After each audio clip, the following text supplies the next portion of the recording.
Halo semuanya, Assalamualaikum warahmatullahi wabarakatuh.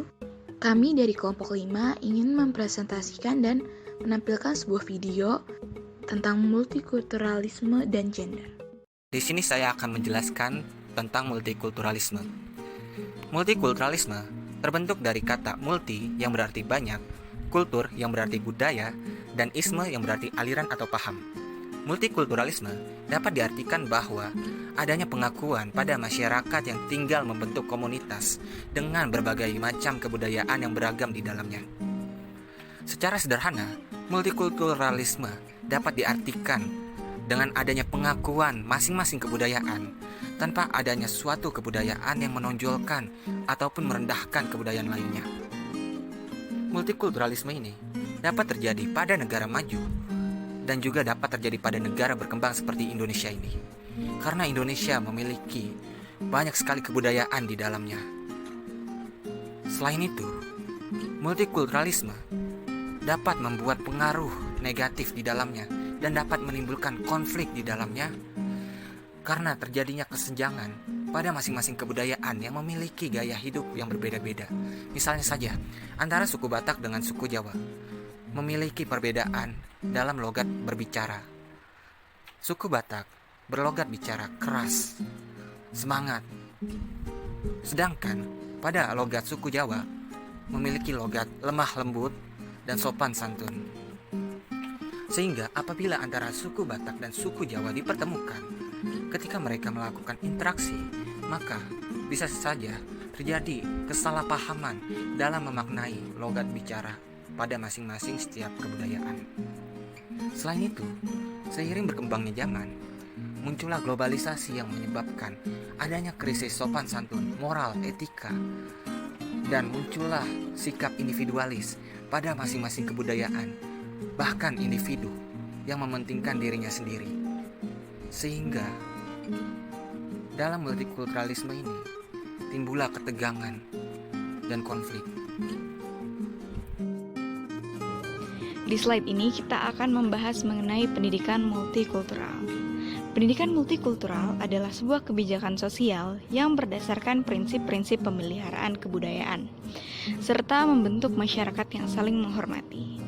Dapat kita tekankan bahwa saling menghormati adalah tujuan dari pendidikan multikultural, dan itu sangat ditanamkan dalam pendidikan ini.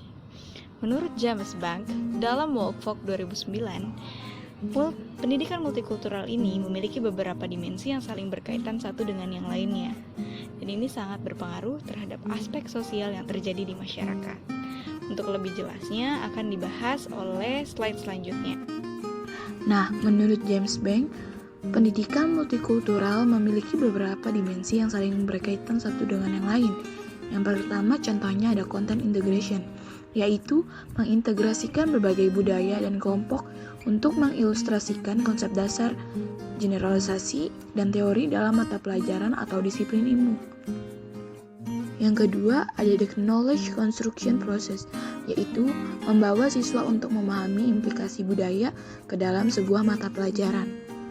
Yang ketiga, ada prejudice reduction, yaitu mengidentifikasi karakteristik ras siswa dan menentukan metode pengajaran mereka. Kemudian, melatih kelompok untuk berpartisipasi dalam kegiatan olahraga, berinteraksi dengan seluruh staf dan siswa yang berbeda etnis dan ras dalam upaya menciptakan budaya akademik yang toleran dan inklusif. Yang keempat, ada inequity pedagogy reduction, yaitu menyesuaikan metode pengajaran dengan cara belajar siswa dalam rangka memfasilitasi prestasi akademik siswa yang beragam baik dari segi ras, budaya, ataupun sosial. Yang terakhir ada social structure, yaitu berpartisipasi dalam kegiatan olahraga dan interaksi antara staf dan siswa di berbagai garis etnis dan ras untuk menciptakan sebuah budaya sekolah yang memberdayakan siswa dari semua kelompok. Pada slide kali ini kita akan membahas mengenai gender. Gender adalah dimensi sosiokultural dan psikologis dari pria dan wanita. Sementara itu, menurut Woolfolk pada tahun 2009 mengemukakan bahwa gender biasanya mengacu pada ciri sifat dan perilaku yang dinilai tepat untuk laki-laki dan perempuan oleh budaya tertentu. Dari definisi di atas dapat ditarik kesimpulan bahwa gender merupakan perbedaan antara laki-laki dan perempuan baik secara kultural dan emosional, namun memiliki hak yang sama. Dalam slide ini, kita akan membahas mengenai isu gender dalam pendidikan. Masing-masing berkaitan dengan 3 permasalahan pokok. Yang pertama, isu gender berkaitan dengan pemerataan kesempatan belajar. Pendidikan pada awal tahun 1970 menunjukkan bahwa semakin tinggi jenjang pendidikan, maka semakin lebar kesenjangan gender. Pola ini berubah, di mana kesenjangan gender paling besar terjadi pada pendidikan dasar dan tinggi. Faktor yang mempengaruhi kesenjangan gender di sekolah dasar lebih disebabkan oleh faktor-faktor struktural yang lebih mementingkan anak laki-laki ketimbang anak perempuan. Menurut saya, pernyataan ini seperti pandangan atau sudut pandang orang dahulu, yaitu di mana anak perempuannya nanti akan bekerjanya di dapur dan laki-laki yang bekerja atau yang mencari nafkah. Maka dari tersebut kesempatan wanita atau perempuan untuk belajar lebih sempit dibandingkan anak laki-laki, karena nantinya anak perempuan akan di rumah atau di dapur. Dan buat contoh di sekolah dasar atau di kelas, yaitu pemilihan ketua kelas itu diwajibkan untuk laki-laki karena pemimpin. Baik juga dalam upacara, yaitu pemimpin upacaranya adalah laki-laki. Yang kedua, isu gender berkaitan dengan proses pengelolaan pendidikan dan pembelajaran adalah kurikulum dan buku ajar yang belum berlandaskan pada keseimbangan peran gender, menyebabkan perempuan tidak mempunyai mentalitas sebagai warga masyarakat yang produktif. Dan perempuan dalam posisi yang kurang strategis dan mengambil keputusan dalam bidang pendidikan dan bidang pembelajaran karena pengaruh sosio-kultur dari masyarakat Indonesianya. Yang terakhir atau isu yang ketiga adalah isu gender berkaitan dengan pengelompokan siswa atau mahasiswa dalam bidang kejuruan, jurusan keahlian, dan program studi pada pendidikan menengah dan tinggi. Menurut saya ini sangat terlihat pada anak STM ataupun SMA. Contohnya anak STM lebih dominan buat ke anak laki-laki dikarenakan ya bermain dengan listrik, mungkin dengan pokoknya yang berhubungan dengan teknik. Kalau di kuliah ini contohnya adalah fakultas teknik yang lebih banyak laki-laki, dan fakultas ilmu pendidikan atau FIP yang lebih banyak ke perempuan. Seperti itu. Faktor-faktor yang mempengaruhi kesenjangan gender. Yang pertama, partisipasi perempuan dalam proses pengambilan keputusan pendidikan sangat rendah.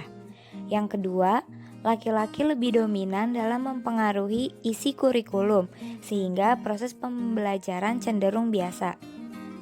Yang ketiga, isi buku pelajaran yang membahas status perempuan dalam masyarakat akan banyak memberikan pengaruh terhadap kesenjangan gender. Multikulturalisme dan keadilan gender. Isu multikulturalisme sebagai kerangka wacana dan agenda praktis perjuangan politik tidak perlu diperlawankan dengan agenda feminis yang berupaya untuk memajukan kesetaraan dan keadilan gender. Dengan hal itu, adanya kerangka kerja bersama kaum multikulturalis dan kaum feminis, yaitu yang pertama, kesadaran akan keanekaragaman budaya dan bangsa. Tidak hanya itu, ada juga kepentingan, suara, pengakuan bahwa keanekaragaman itu bisa menyumbang pemahaman akan realitas dan tindakan kita menjadi lebih kaya dan kreatif. Yang kedua, hendakkah hal itu menjadi titik pijak untuk menolak model-model homogenisasi, penyeragaman, dan penindasan wajah baru yang dilancarkan oleh siapapun, entah itu aparat negara, budaya patriarkal, agama, agamawan, pasar, dan korporasi. Yang kedua, melalui rancangan kurikulum sekolah yang lebih peka dapat memberi perhatian terhadap isu kesetaraan dan keadilan gender. Contohnya melalui pembelajaran sosiologi yang terdapat materi multikulturalisme dan gender. Karena hal itu tidak bisa hanya dicapai melalui mobilisasi dan kampanye sosial oleh gerakan feminis dan profeminis untuk membangun gerakan solidaritas bersama. Maka dari itu, adanya rancangan kurikulum sekolah dapat memberi perhatian terhadap isu kesetaraan dan keadilan gender tadi. Sekian video dari kami dan presentasi dari kami. Kurang lebihnya mohon maaf. Wassalamualaikum warahmatullahi wabarakatuh. Bye.